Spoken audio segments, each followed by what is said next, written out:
My name is Hannah, and this is my year of less stuff.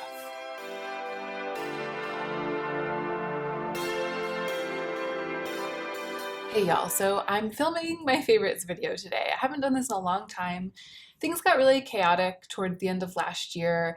I was filming every day in December, and so I started doing like some other things. Like I was filming all of my declutters, and I just feel like the regular like monthly videos that I used to do like clockwork have all gotten shuffled away. They've all shuffled off this mortal coil. I want to bring some of them back. I want to bring like shop my stash back. I want to try to remember to do more frequent favorites videos. If you've been watching me for a while, then you'll know that my favorites videos are not a list of the brand new makeup products that I've tried within the past month that I've liked more than all of the other new makeup products. My favorites videos are just me recounting the things that have meant the most to me or been the best for me or things I've been really fond of or things I've been really grateful for over the past month. Sometimes I talk about techniques that I've been really into, healthy habits that I've adopted, stuff like that. And right now it's particularly meaningful because I feel like gratitude is important right now because everything's topsy-turvy and it's really easy to get sucked into just like how much has been wrecked by the fact that we're all like under lockdown now, how much of what we thought we were going to be doing in these coming months has just been totally derailed. It's really easy to get preoccupied with that and just like forget how lucky we are. So this is going to be a good exercise for me in gratitude, mostly about minutia, just like little things that I'm glad are the way that they are right now. And maybe it'll give you guys an opportunity to reflect on those things too. And if we're lucky, you'll share them with us in the comments. Before we get started, I want you to follow my friend Cecile on Instagram. Her Instagram handle is Beauty Foodie, and I'm going to link her down below. She is someone who I think would be, I don't just think this, I know this. If she had a YouTube channel, it would be fire. And she also knows that. I mean, not like she's full of herself, but she would like to start a YouTube channel. She would have liked to. She has wanted to for a long time, and it's just not possible for her right now for logistical reasons. And that means that all of that fire energy is being poured into her Instagram page, which is totally alive, a lovely intelligence and care about beauty products, and like a sweetness and humor shines through everything that she does. Her Instagram stories are also great, and sometimes she does like YouTube style get ready with me content on Instagram. So follow Cecile. You don't need to take my word for it. If you click through and check her out, you will know what's up. Let's go ahead and get into the meat of the video.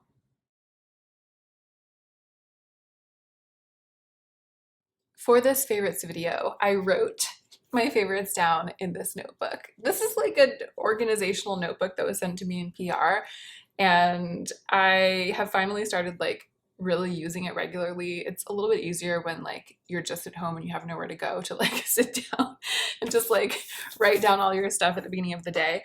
So today I like I have been doing for a while, I wrote down a list of things that I have to do, and then I also like took notes about my favorites. So I'm going to read to you from this book, from my handwriting. Favorites. Ahem.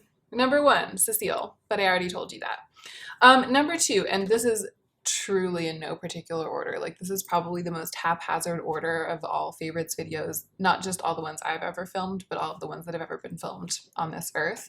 The first thing is this pepper grinder. Weeks ago when grocery shopping was still normal and like we were just out on our Sunday grocery run, we had run out of pepper, and actually we'd been out of pepper for a while and we kept forgetting to replace it. So we were standing in front of the spices, Joe and I, and we were like, yes, we're finally remembering to get pepper. We're so organized.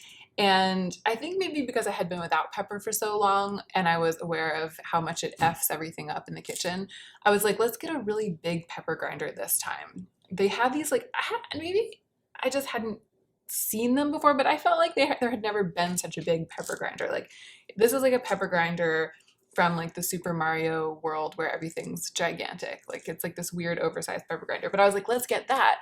And then it'll be so much longer before we run out of pepper next time. So there was this one, Old Thompson Pepper Supreme. And then there was another pepper grinder, same size, same shape, same brand, but it had all black peppercorns. And I don't know how well you can see this, but it's like rainbow peppercorns, Pepper Supreme. So black peppercorns, white peppercorns, green peppercorns, and pink peppercorns. Is this not the quality content for which you are subscribed?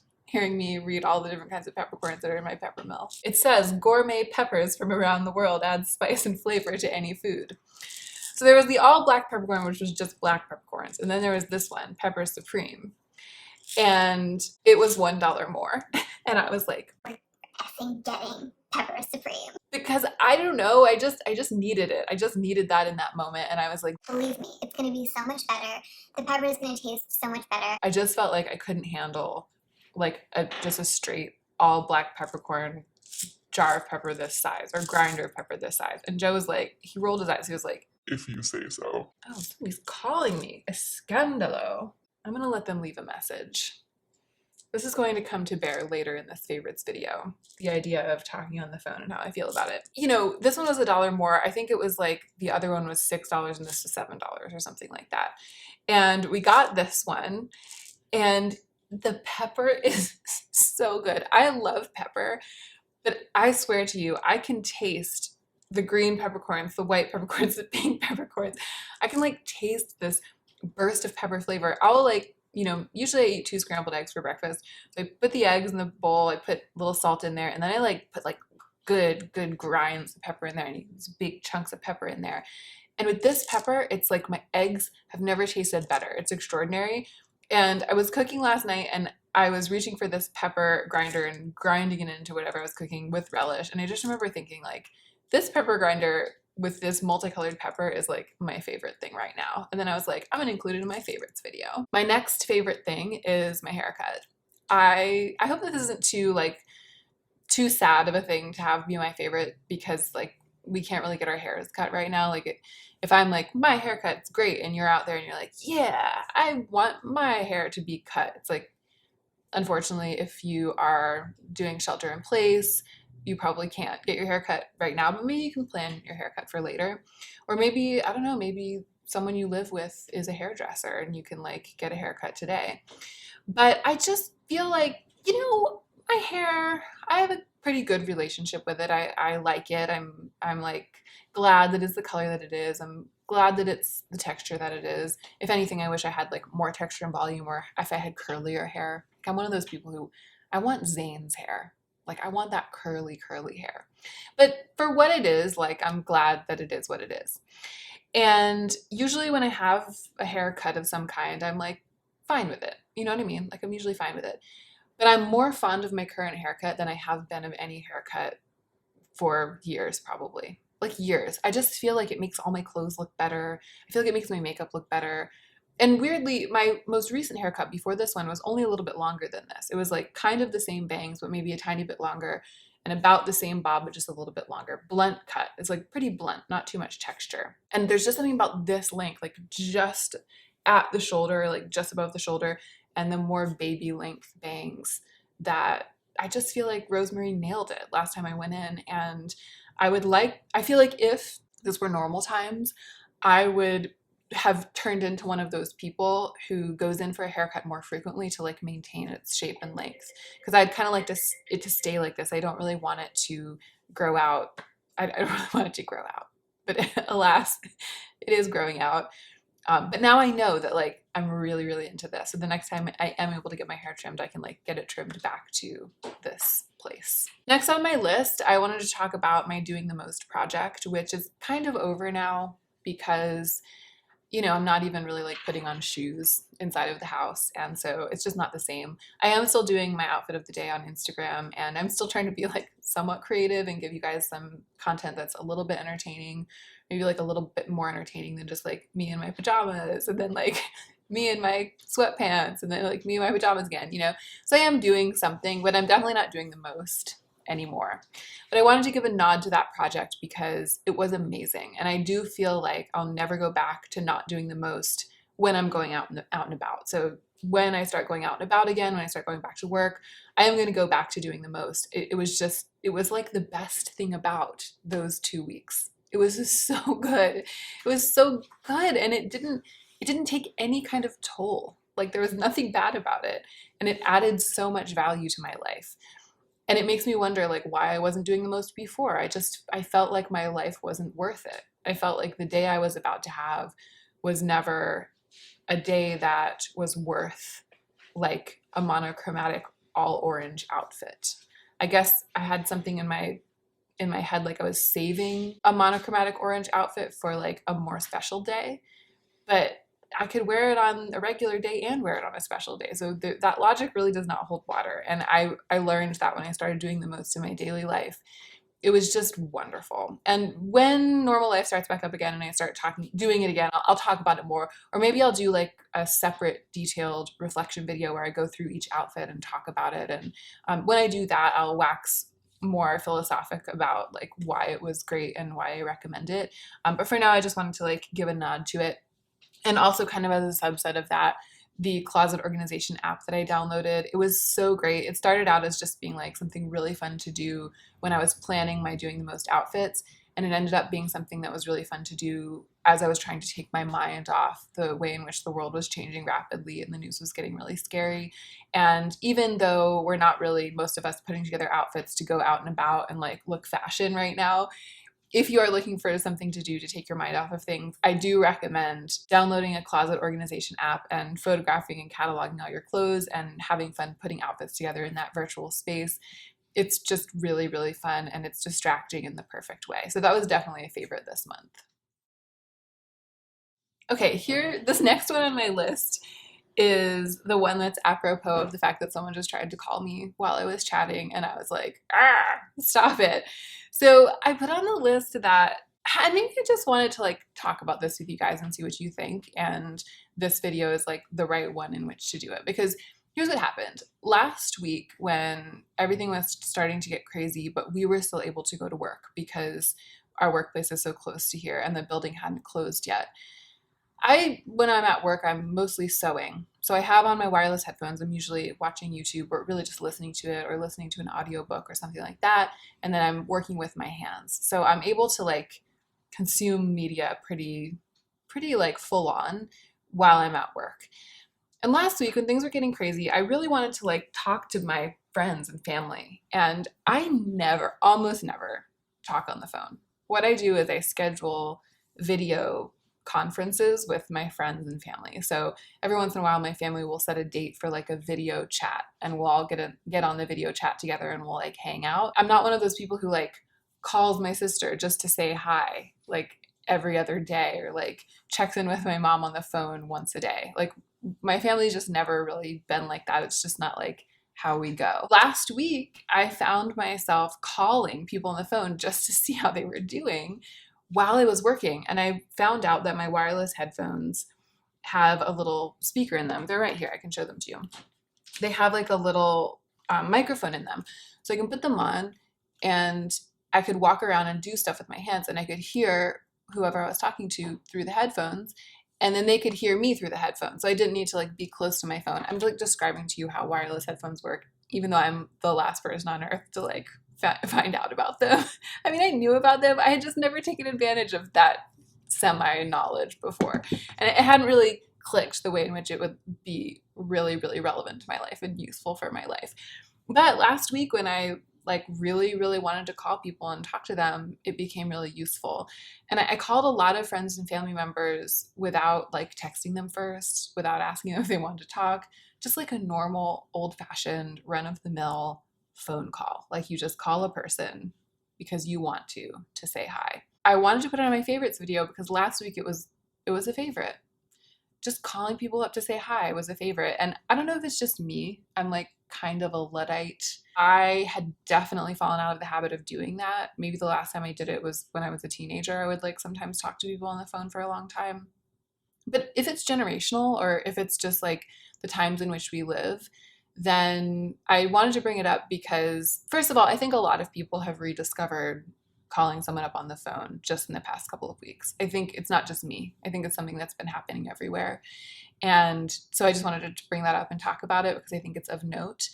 But if you haven't, like if the bug hasn't bitten you, then it's also something to consider. If you just feel like you need something, if you need connection, maybe you have an old friend who you haven't talked to in a really long time, but you still happen to have their phone number, just give them a call. It was a favorite for me, and I think that it could be for you. The funny thing is that then what happened was I was calling everyone on the phone, and then everything started getting a little bit more intense and crazy, and then all of my friends and family members started scheduling Zoom calls and like Google video chat calls. And I've socialized so much in the past 2 weeks, like virtual socialization, so many phone calls, so many like virtual happy hours, so many family chats, like so much. And my introverted soul is like overwhelmed. And I'm right now I'm taking like a 2 or 3 day break.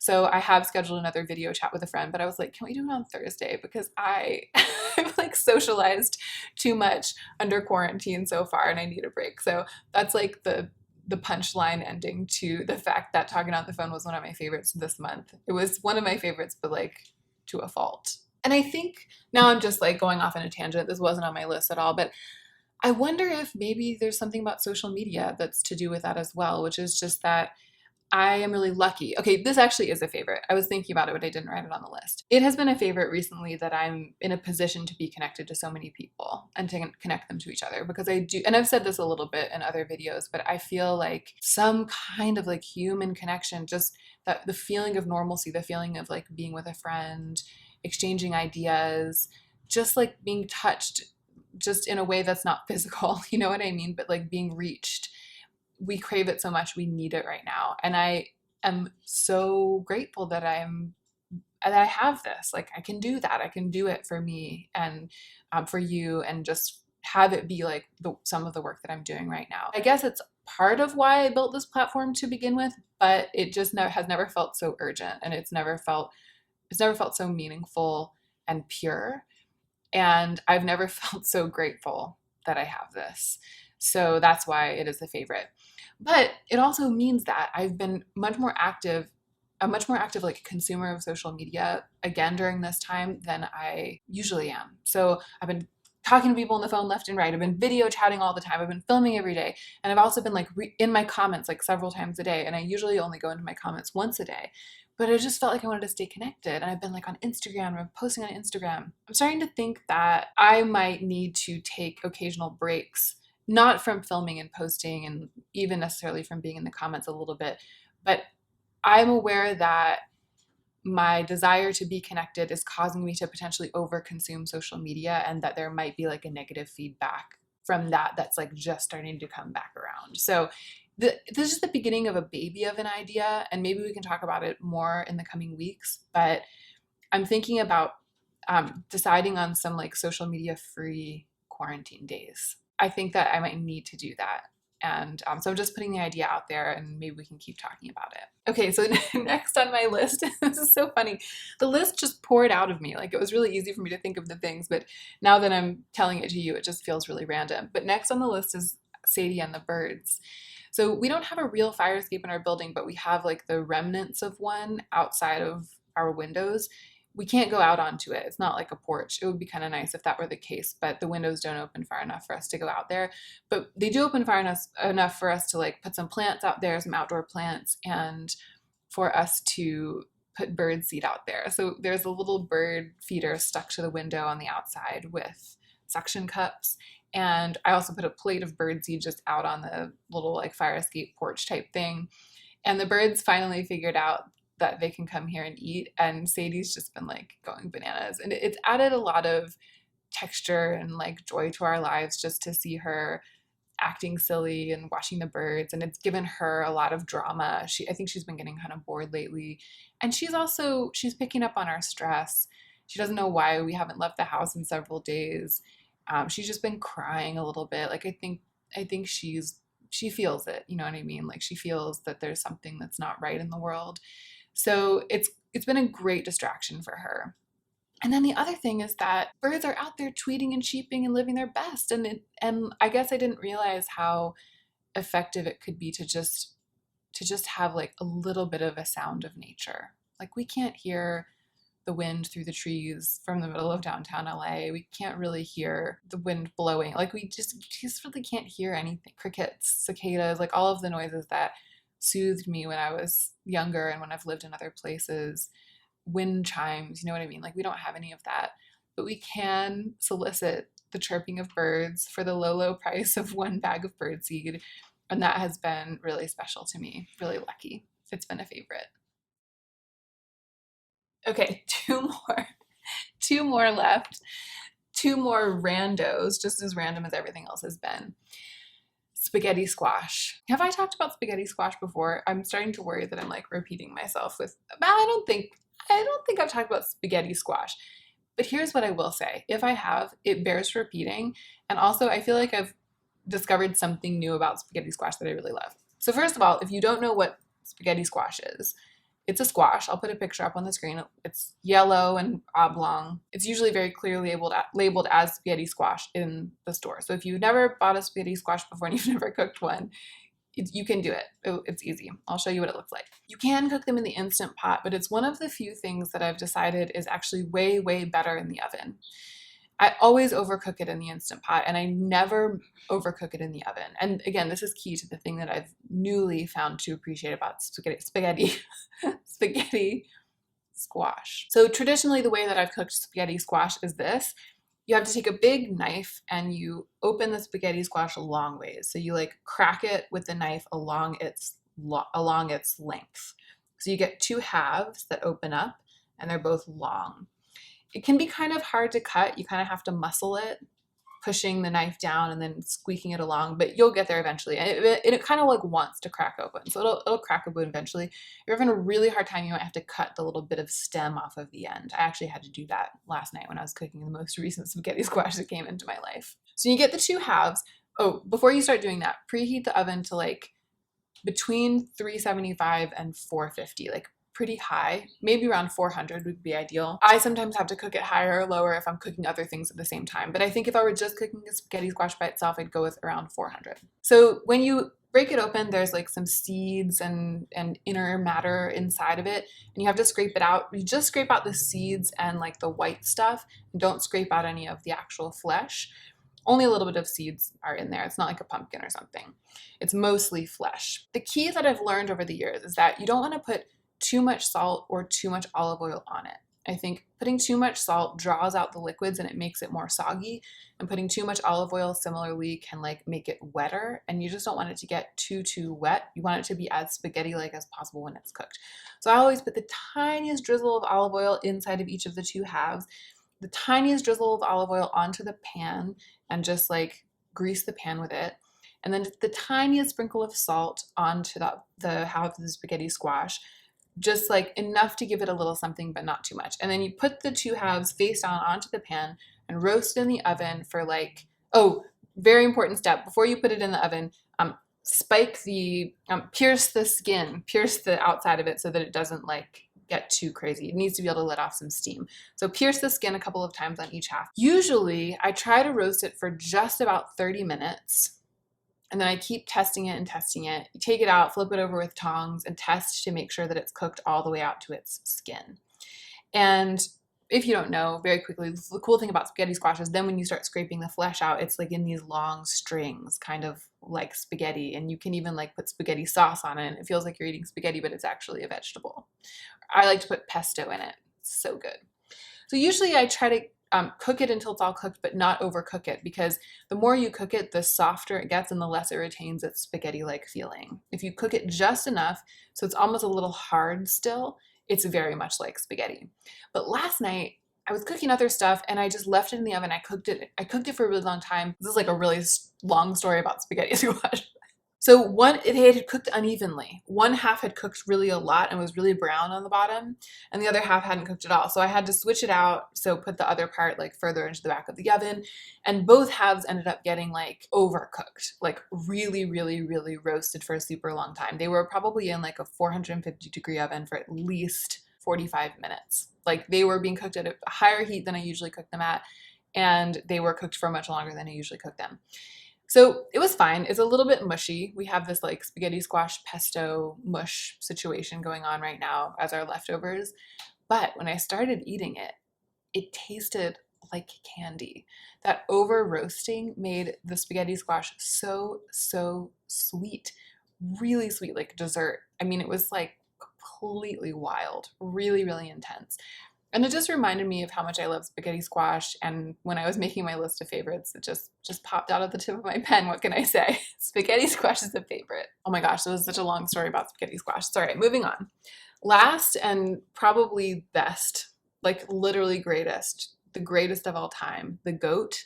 This is like the greatest favorite of all time. And I know I just talked about Joe's Instagram stories in another video. I just need to like tell you exactly what to do to see them.